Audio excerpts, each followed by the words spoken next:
మీ business విస్తరించాలనుకుంటున్నారా? మార్చి 16-17 హైటెక్స్ లో franchise India biggest ఫ్రో expo. మదనపల్లిలో రెచ్చిపోయిన మానవ మృగాలు.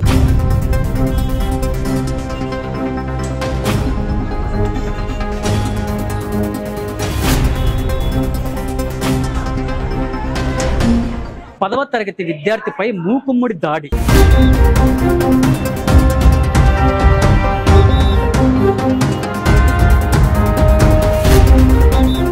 యువత పెడదవ పడుతుంది.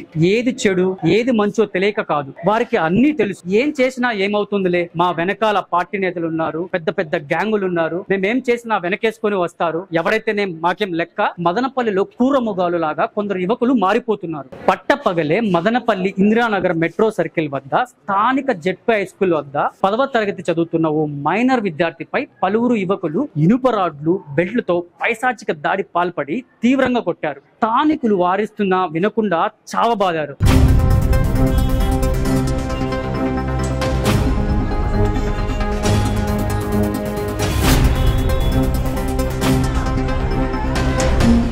కొందరు యువకులు క్రూర మృగాల కన్నా దారుణంగా తయారై మదనపల్లిలో ఇలాంటి దాడులు తెగ రెచ్చిపోయి చేస్తున్నారు.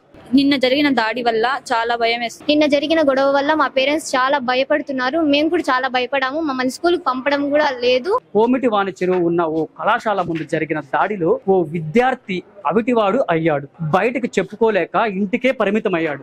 భయం గుప్పెట్లో బతుకీడ్చలేని పరిస్థితిలో కాలం వెలదీస్తున్న మన మదనపల్లిలో ఇంకా ఎన్ని ఘోరాలు చూడాల్సి వస్తుందో. సార్ నమస్తే సార్. సార్ నిన్న జరిగిన మూకల దాడిలో మైనర్ విద్యార్థి తీవ్రంగా గాయపడ్డాడు. అంటే మన జెడ్పీ స్కూల్ తరపున కానీ చుట్టుపక్కల జనాల తరపున కానీ తీవ్ర భయాందోళనకు గురయ్యారు. మైనర్ విద్యార్థులకి ఇలాంటి చర్యలు జరగకుండా మీరు ఎలాంటి చర్యలు తీసుకు? రైట్, నిన్న ఏదైతే వైరల్ అవుతున్నదో స్కూల్ పిల్లోని కొట్టడం అనేది, దాంట్లో కొట్టించిన వ్యక్తి కూడా 10th క్లాస్ అబ్బాయే, కొట్టిన పిల్లలు కూడా 10th క్లాస్ అబ్బాయిలే. పిల్లలు అంతా కూడా ఏదో చిన్న ఇష్యూ పైన గొడవబడినారు. మా వైపు నుంచి ఏదైతే ఆ వైరల్ వీడియో అయిందో ఖచ్చితంగా పోలీసు వైపు నుంచి కూడా కఠిన చర్యలు తీసుకుంటాం. రెండవది, కఠిన చర్యలతో పాటు నెక్స్ట్ టైం ఏం జరగకుండా దానికి స్టెప్స్ తీసుకోవాలా అనేది, ఫర్ ఎగ్జాంపుల్ స్కూళ్ళల్లో రెగ్యులర్గా విజిట్ చేసేస్తూ కౌన్సిలింగ్ చేయడం, పేరెంట్స్ మీటింగ్లు అటెండ్ అవ్వడం పోలీసు వాళ్ళు. తర్వాత రెగ్యులర్గా ఎవరైతే అట్లా ఉన్నారో పిల్లల్ని స్కూల్ టీచర్ కానీ హెడ్ మాస్టర్ కానీ వార్న్ చేయడం.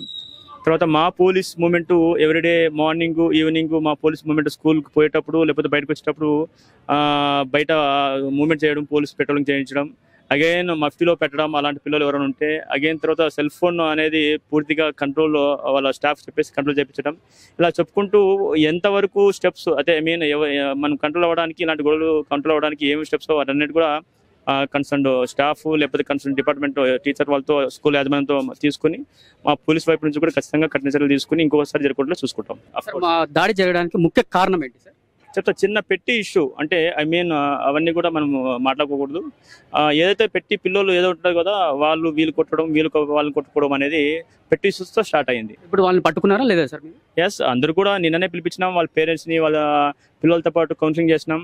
అగైన్ మరి ఫర్దర్గా వాళ్ళ పేరెంట్స్ ఈవెన్ దో ఎవరైతే కొట్టిన వ్యక్తులు కానీ కొట్టించుకున్న వ్యక్తి కానీ వాళ్ళ పేరెంట్స్కి తెలియదు పాపం. ఎందుకంటే వాళ్ళు ఎప్పుడు కూడా కూలీ లేకపోతే ఫార్మర్ లేకపోతే ఇంకో పని పోయిన అవన్నీ తెలియదు. అఫ్ కోర్స్ వాళ్ళు పిలిపించేసి చెప్పినాం ఇలా జరిగింది అని చెప్పేసి.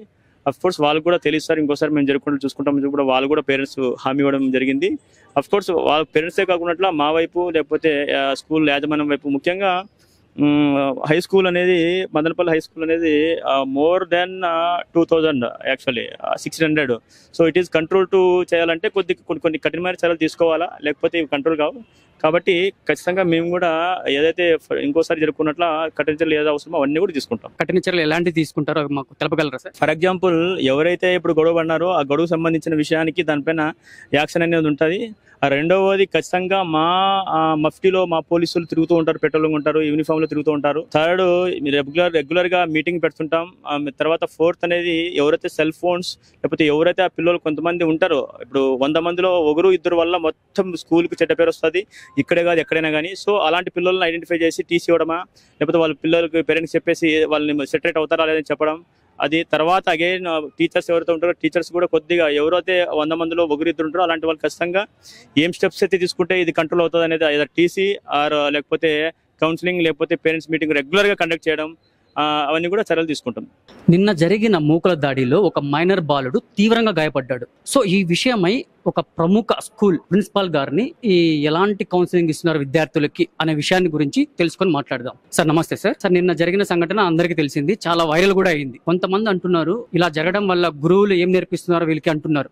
సో ఇలాంటి వాళ్ళ పైన మీ స్పందన ఏంటి? నిన్న జరిగిన సంఘటనలో మేము వెంటనే నేను మా ఉపాధ్యాయులు అందరం కూడా వైరల్ అయిన దాన్ని నిన్న సాయంత్రం సమావేశం జరుపుకొని దాని ఎందుకు జరిగింది ఎక్కడ అని ఆరా తీస్తే, ముఖ్యంగా మేము మా క్యాంపస్ వరకు అందరం ఏమాత్రం ఎలాంటి సంఘటన జరగకుండా ప్రయత్నం చేస్తున్నాం. ఇన్ టైంలో గేట్లు వేస్తున్నాం, వాచ్మెన్ కూడా పెడుతున్నాం, బయట వాళ్ళని అనుమతించడం లేదు. మేము ఒక్కసారి ఎంటర్ అయిన తర్వాత ఎవరిని కూడా బయటికి అలో చేయకుండా పటిష్టమైన చర్యలు తీసుకుంటున్నాం. అయితే ఇక్కడ ఎక్కువ ట్రాఫిక్ అంటే ప్రధానమైన రోడ్డు అయినందున, మెయిన్ అక్కడ ఇందిరానగర్లో అది కూడలు అయినందున, అక్కడ జూనియర్ కాలేజీ తదితర ఎడ్యుకేషన్ ఇన్స్టిట్యూషన్స్ కూడా ఉన్నందువల్ల అక్కడ ఏదో పిల్లల్లో ఏదో మనస్పర్ధలో ఏదో కారణాలు పోలీసు వారు చూస్తున్నారు. ఆ కారణాలతో జరిగిందే తప్ప మేమైతే పాఠశాలలో ప్రతిరోజు ప్రేయర్లు అయితే రోజు 5 నిమిషాలు 10 నిమిషాలు పిల్లలకు మేము కౌన్సిలింగ్ ఇస్తున్నాం. పిల్లలకు ఏ విధంగా ఎలా అన్ని కూడా తెలియజేస్తున్నాం. కాబట్టి మా పాఠశాలలో వీలైనంత వరకు ఉపాధ్యాయులు, మేము, పీడీ సోదరులు అందరూ కూడా బాగా పనిచేస్తున్నాం సార్.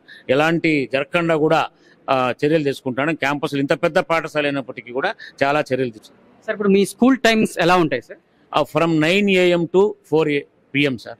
9 గంటల నుంచి 4 గంటల వరకు. 4 PM తర్వాత ఎవరు ప్రొటెక్షన్ ఇస్తున్నారు? అంటే పిల్లలకి ఇక్కడ చాలా ట్రాఫిక్ అవుతుంది. 4 o'clock వదులుతానే ఇక్కడ చూసుకున్నట్లయితే కోమట చెరువు నుంచి బస్ స్టాండ్ వరకు, బస్ స్టాండ్ నుంచి చూసుకున్నట్లయితే ఇట్లా సంత వరకు చాలా ట్రాఫిక్ అవుతుంది. ఆ ట్రాఫిక్ వల్ల కొంతమంది మూకలు దాడి చేయడం కూడా జరుగుతుంది. సో అలాంటి వాళ్ళకి మళ్ళీ మీరు ఏమైనా ప్రొటెక్షన్ తీసుకుంటున్నారా ఆఫ్టర్ 4? ఆల్రెడీ ఇప్పుడు మేము ముందర రోజు ఇప్పుడు 5 నుంచి 10 మంది టీచర్లు గేట్ దగ్గర ఉండి ఇక్కడ అక్కడ వీలైనంత వరకు వాళ్ళ హౌసెస్కి వెళ్ళాలని చెప్పి వాళ్ళకు సూచనలు ఇస్తూ మేము ప్రయత్నం చేస్తున్నాము. అయితే అక్కడ కొంచెం దూరం వెళ్ళిన తర్వాత ఇలాంటి సంఘటనలు జరుగుతున్నాయి. మా పాఠశాల పరిసరాల్లో కూడా మా పాఠశాల ముందర కానీ పాఠశాలలో కానీ జరగడం లేదు. అందుకే ఇంతకు ముందు కూడా పోలీసు వారికి కూడా 4 గంటల పైన 1 గంట సేపు మాకు పోలీస్ పెట్రోలింగ్ కానీ ప్రొటెక్షన్ కానీ కోరడం జరిగింది. ఇప్పుడు కూడా గౌరవ సిఐ గారిని కూడా ప్రొటెక్షన్ 4 గంటల పైన 1 అవర్ ఇక్కడ ఎక్కువ ఎడ్యుకేషన్ ఇన్స్టిట్యూషన్ ఉన్నందువలన ఈ ప్రధాన రోడ్లో 1 గంట సేపు పోలీస్ పెట్రోలింగ్ లేదా పోలీస్ ప్రొటెక్షన్ ఇవ్వాల్సిందిగా కోరడం జరిగింది సార్. ఇలాంటివి ఎప్పుడు కూడా మేము కానీ మా ఉపాధ్యాయులు కానీ జరగాలని కోరుకోము. తల్లిదండ్రులు కూడా ఎప్పటికప్పుడు ఏ విద్యార్థి ఇది చేసినా కూడా వెంటనే ఫోన్ చేసి పిలిపించి మాట్లాడుతున్నాం, వాళ్ళు కౌన్సిలింగ్ ఇస్తున్నాం. ఆ తల్లిదండ్రులకు వాళ్ళ కొంత పనులు ఉన్నందువల్ల ఒక్కొక్క స్పందించకపోయినా కూడా మేము పదే అక్కడే ప్రేయర్లోనే పైన నిలబెట్టి మా పీడీ మేడంలు, సార్లు అందరూ 5 మంది కూడా ప్రతిరోజు పర్యవేక్షణ చేస్తున్నాం సార్. ప్రతిరోజు చర్యలు తీసుకుంటున్నాం. కానీ అక్కడ దూరం అదే టౌన్లో జరిగేదాన్ని కూడా మేము ఈరోజు పిల్లలకు చెప్పడం జరిగింది. ఎక్కడా కూడా మన పిల్లలకు ఎలాంటి జరగకూడదు. ఈ పాఠశాల చాలా పేరున్న పాఠశాల. ఈ పాఠశాల ఇన్స్టిట్యూషన్ అందరం కాపాడాలని చెప్పి విద్యార్థులకు అందరికీ కూడా మేము మా ఉపాధ్యాయ బృందము చెప్పడం జరిగింది సార్. ఈ సంఘటన నిన్న జరిగింది. సో ఆ విద్యార్థులకి ఎలాంటి సలహాలు మీరు ఇచ్చారు? అంటే ప్రేయర్ హౌస్లో కావచ్చు, లేకపోతే ఒక క్లాస్ రూమ్లో కావచ్చు, ఎలాంటి సలహాలు ఇచ్చారు? ఇలాంటి ముందు జరగకుండా ఉండడానికి వాళ్ళకి ఇచ్చిన సలహాలు ఏంటి చెప్తారా? ఇది కేవలం ఎవరో ఒకరిద్దరు తెల్లవారి ఈరోజు కూడా ప్రేయర్లో ఒకటే చెప్పడం జరిగింది. మనకున్నటువంటి 1500 మంది పిల్లల్లో ఏ 2, 3, 4 తప్ప మిగతా అందరూ కూడా అలాంటి ఆలోచన ఉండేవాళ్ళు కాదు. ఈ 4 వలన మీరు మోటివేట్ అయ్యి చేయకూడదని చెప్పి, ఎట్టి పరిస్థితుల్లోనూ మీ తల్లిదండ్రులు ఎన్నో కోరికలు, ఆశలు, అంతా మిడిల్ క్లాస్ వాళ్ళంతా ఇక్కడికి మన పాఠశాలకు వస్తున్నారు, మీకు తెలియదు భవిష్యత్తు గురించి, తర్వాత వాళ్ళ ఏ విధంగా పాస్ కాకపోతే తల్లిదండ్రులు పడే వేదన కూడా. నేను మొన్న ఒక రోజు ఒక పేరెంట్ వచ్చి కళ్ళ నీళ్లు పెట్టుకున్నారు.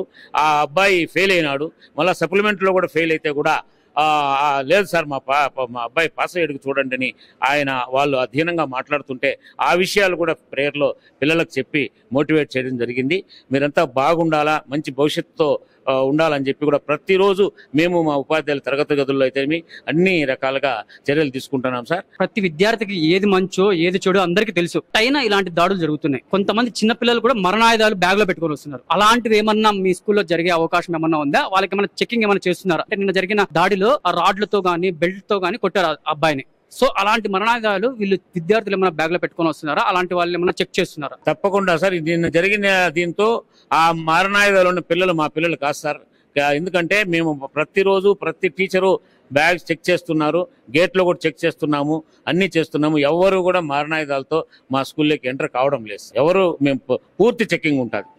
అక్కడ గేట్ దగ్గర ఉంటుంది, క్లాస్ టీచర్ చెకింగ్ చేస్తారు, మనం హెడ్ మాస్టర్గా పీడీలుగా అందరము కూడా చెక్ చేస్తున్నారు. ఈ దాడి జరిగిన వెంటనే వాళ్ళ విద్యార్థి తల్లిదండ్రులు ఏమైనా పిలిపించి కౌన్సిలింగ్ ఏమైనా చేశారా? ఈ దాడి జరిగిన వెంటనే మన పోలీసు వారితో సంప్రదించడం జరిగింది. వారు మేము చర్యలు తీసుకుంటున్నాము అని తెలియజేశారు సార్.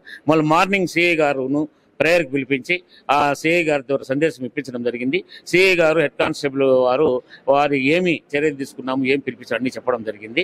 మళ్ళీ తదుపరి ఇప్పుడు కూడా మీటింగ్ పెట్టుకొని తదుపరి కార్యాచరణ చేస్తున్నాం సార్. అంటే వాళ్ళ తల్లిదండ్రులు పిలిపించి మన కౌన్సిలింగ్ ఇప్పించే అవకాశం ఏమన్నా ఉందా సార్? చేస్తాం సార్, తప్పకుండా చేస్తాం సార్. ఈ రోజే చేస్తాం సార్. ఈ రోజే తప్పకుండా ఇప్పుడే చేస్తాం సార్. ఎట్లా సిఐ గారు వచ్చారు, తెల్లవారి నుంచి ఫాలో అప్ అవుతున్నాము. తెల్లవారి ఇప్పుడు నేను ఖచ్చితంగా వాళ్ళను ఇప్పుడు కూడా విచారించాము.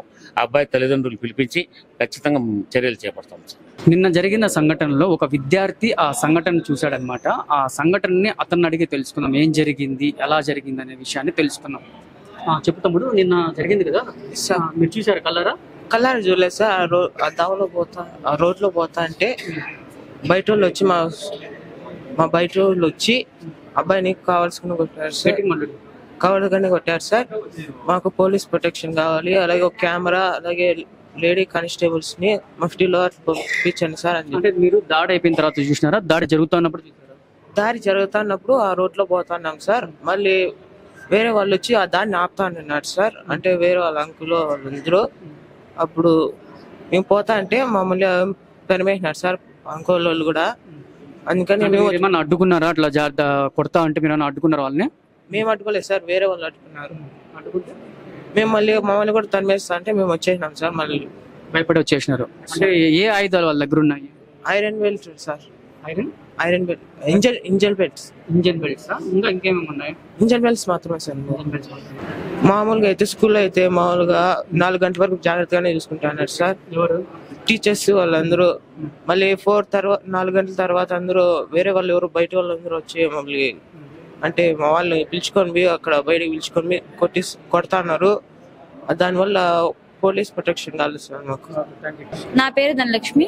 మేము 9 గంటలకు స్కూల్కి వస్తాం, 4 గంటల వరకు స్కూల్లో ఉంటాం. మేము స్కూల్లో ఉన్నంత వరకు మాకు ఎలాంటి భయం లేదు. 4 గంటలకు స్కూల్ వదిలిన తర్వాత బయటకు వెళ్ళి నాకు చాలా గొడవలు జరుగుతున్నాయి. మాకు నిన్న జరిగిన దాడి వల్ల చాలా భయం వేస్తుంది. మా తల్లిదండ్రులు కూడా మమ్మల్ని స్కూల్ పంపడం లేదు. ఇందుకు కారణం మాకు సరైన ఒక సీసీ కెమెరా పోలీస్ ప్రొటెక్షన్ కావాలి. నా పేరు ఇందుమతి. నేను 10వ తరగతి చదువుతున్నాను. నిన్న జరిగిన సంఘటన వల్ల మా ఇంట్లో వాళ్ళందరూ భయపడుతున్నారు. స్కూల్కి పంపించాలంటే జనాలు ఎవరు పోతున్నారో తెలియదు. 9 గంటల నుండి 4 గంటల వరకు రక్షణ మాకు ఉంది స్కూల్లో. కానీ బయటకు వెళ్ళిన తర్వాత 4 గంటల తర్వాత మాకు ఇదే లేదు, ట్రాఫిక్ ప్రొటెక్షన్ లేదు బయట ట్రాఫిక్ వల్ల. అందుకని మాకు ఒక సీసీ కెమెరాలు పోలీస్ సిబ్బంది కావాలని కోరుతున్నాం. నా పేరు మైథిలి. నేను 10వ తరగతి చదువుతున్నాను. మా స్కూల్ 9 నుంచి 4 వరకు ఉంటుంది. మా 9 నుంచి 4 వరకు మాకు ఎటువంటి డిస్టర్బెన్స్ లేకుండా మేము బాగా చదువుకుంటున్నాము. ఆఫ్టర్ 4 o'clock తర్వాత మా స్కూల్ ముందు ట్రాఫిక్ ఎక్కువ ఉండడం వల్ల మాకు చాలా ఇబ్బంది కలుగుతుంది. అంటే బయట వాళ్ళు వచ్చి మాకు కామెంట్ చేయడం ఇలాంటివి జరుగుతున్నాయి. అందుకని పోలీస్ సిబ్బందిని కోరుతున్నాము. మాకు ఒక సీసీ కెమెరా వసతి, పోలీస్ వాళ్ళు ఒక 1 hour అలా ఉండేలాగా చూడాలని కోరుకుంటున్నాం. నిన్న జరిగిన గొడవ వల్ల మా పేరెంట్స్ చాలా భయపడుతున్నారు. మేము కూడా చాలా భయపడాము. మమ్మల్ని స్కూల్కి పంపడం కూడా లేదు. ఈ రోజు ఎగ్జామ్ ఉండడం వల్ల మేము స్కూల్కి రావడం జరిగింది. మా పేరెంట్స్ కూడా చాలా భయపడుతున్నారు. చివరిగా ఒక మాట చెప్పారు సార్, అందరికీ తెలిసిన విషయమే. మీ స్కూల్ క్లాస్ రూమ్ గురించి, క్లాస్ పిల్లల గురించి ఒక పెద్ద ఆయన వెనకాల లేడు. అబ్దుల్ కలాం ఒక మాట అంటాడు, ఎవరైనా చెప్తారా స్టూడెంట్స్? ఎనీబడి, ఒకటి తెలిస్తే చేయొద్దండి. ఎనీబడి చెప్పమ్మా తల్లి. నువ్వు కూర్చొని చెప్పమ్మా. ఏం పేరమ్మా? చెప్పమ్మా. ఏం చెప్పాడు అబ్దుల్ కలాం? ఎస్, కళలు కానండి, కళలు సాకారం చేసుకోండి. ఓకే, ఇంకా నెక్స్ట్ ఇంకా ఇంకో మాట రావాలి. నేను ఎక్స్పెక్టేషన్ అది కాదు. ఎస్, నా దేశ భవిష్యత్తు, నా దేశ అభివృద్ధి ఎక్కడో అంబానీ చేతిలోనో లేకపోతే ఎవరి చేతిలో లేదు, క్లాస్ రూమ్ లో నుంచే స్టార్ట్ అవుతుంది. దాన్ని వాళ్ళు వచ్చే బయటికి అవుట్పుట్ బట్టే నా దేశం నిర్మితమవుతుందని చెప్పి అబ్దుల్ కలాం అంటాడు. అది తెలుసా అందరికి? సో నేటి బాలలే రేపటి పౌరులు. ఓకేనా? ఇక్కడ ఉన్నటువంటి 99% 100లో 99.90% అందరూ మంచి బిడ్డలే సార్. ఆ 1% తెలుసో తెలియకో ఇంటి వాతావరణం వల్ల లేదా పర్సనల్ ప్రభావం వల్ల చిన్న చిన్న పొరపాటు జరిగిండొచ్చు. నన్ను దయచేసినండి. లాస్ట్ అండ్ ఫైనల్ మేము ఎన్నోసార్లు నేను కూడా కోపంగా మాట్లాడింటాను, ఏమనుకోవద్దు. అది మీ అందరి కోసం తప్పు మాట్లాడి క్షమించండి, ఏమనుకోవద్దు. కానీ మన సిఐ సార్కి ఇంకనైనా మన స్కూళ్ళకు మంచి పేరు తెచ్చేలా ప్రవర్తిస్తామని మీకు దమ్ముంటే ఒకసారి గట్టిగా చెప్పండి. సుమన్ టీవీలో మీ పర్సనల్ అండ్ బిజినెస్ ప్రమోషన్స్ కోసం కింది నెంబర్కి కాంటాక్ట్ చేయండి.